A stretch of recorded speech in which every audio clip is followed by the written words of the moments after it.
Hello அத்தான், நான் உங்களுக்கு எவ்வளவு வாட்டி கால் பண்றது, போனே எடுக்க மாட்டீங்களா? டேய், எப்பறா என் ஒய்ஃப் ஃபோன் நம்பர் உனக்கு கிடைச்சது? பின் என்ன அத்தான், உங்களுக்கு நிறைய வாட்டி நான் ஃபோன் பண்ணேன், நீங்க போனே எடுக்கல. அதனாலதான் அக்கா நம்பர் கால் பண்ணேன். ஃபர்ஸ்ட் உங்க போன் எங்க? டேய், என் போன் அம்பானி புடிங்கி வச்சிட்டாரா. எப்ப 30 ரன்னுக்கு மேல அடிக்கிறேனோ அப்பதான் தருவேன்னு சொல்லிட்டாரு. அட போங்க அத்தான், நான் பேட்டிங் இறங்கணும்னு உங்களுக்கு ஃபர்ஸ்டே தெரியும் தானே. ஒரு 2 ஓவராவது உள்ள வந்து நின்றுக்கலாம்ல. டேய் பொட்டேட்டோ, நீ டாட் வச்சிட்டு இருந்த, நான் பார்த்தேன்டா உள்ள வரலான்னு. இவனுக்கு கண்டுபிடிச்சிட்டானுங்களா என்னன்னு தெரியல, என்ன உள்ளே வர உள்ளடா. போங்கத்தான், இதெல்லாம் ஒரு காரணமா? உங்களை பார்க்காம எனக்கு இன்னைக்கு பேட்டிங்கே ஆட வரல தெரியுமா? ஓ, அதுக்குதான் 2 கேட்ச் கொடுத்து அவுட்டானியா? பின்ன அவுட் ஆயிட்டு வந்ததுமே கிரவுண்ட் ஃபுல்லா அத்தாங்கன்னு தேடுனேன். உங்களை எங்கேயுமே காணோம். எங்க போனீங்க? சரி, என் மேல இவ்வளவு பாசம் வச்சிருக்கியே, என் கேட்ச் எதுக்கு பிடிச்சேன்? நான் ஒன்றும் நீங்க அவுட் ஆனுங்கிறக்கால இந்த கேட்ச் பிடிக்கல. இதுக்கு முன்னாடி மேட்ச் நீங்க விளையாடும் போதெல்லாம் நீங்க அடிக்கிற பால யாரு பிடிக்கிறாங்களோ அந்த ஃபீல்டரை ஒரு வாட்டியாவது பார்த்துட்டு போவீங்க.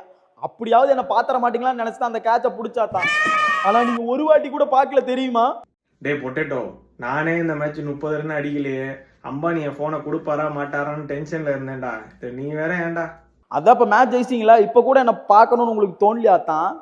சரி, இப்ப நீ எங்க இருக்க? நீங்க என்னோட கால் பேசுறத ஒரு மூலையில ஒரு ஓரமா நின்று பார்த்துட்டு இருக்காத்தான். டேய் பொட்டேட்டோ, நான் சுத்தி எல்லா இடமும் பார்த்துட்டேன்டா. நீ எங்கடா இருக்க?